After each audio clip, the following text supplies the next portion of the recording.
Wash room میں جنات اور شیاطین ہوتے ہیں۔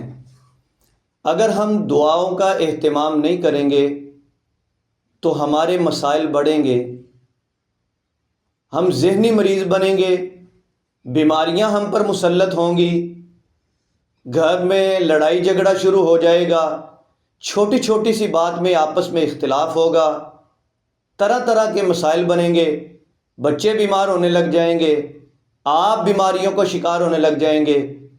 اگر آپ واش روم میں دعاؤں کا اہتمام نہیں کریں گے، خود بھی دعاؤں کا اہتمام کریں، اپنے بچوں کو بھی دعا کا اہتمام کروائیں اور دعائیں یاد کروائیں۔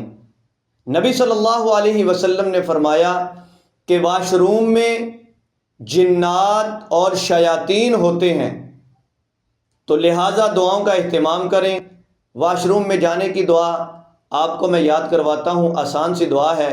بسم اللہ اللہم انی اعوذ بک من الخبث والخبائث۔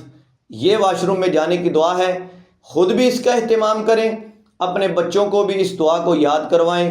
انشاءاللہ العزیز آپ بہت سارے مسائل سے بچ جائیں گے، بیماریوں سے بچ جائیں گے۔ بڑی جامع دعا ہے، بڑی جامع دعا ہے۔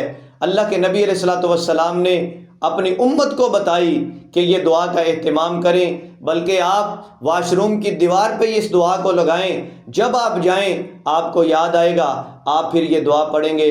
اللہ تعالی ہمیں حاسدین کے حسد سے بچائے، شیطان کے شر سے بچائے، اور اللہ پاک کی ذات ہمارے اور ہمارے بچوں کی حفاظت فرمائے۔ السلام علیکم ورحمۃ اللہ وبرکاتہ۔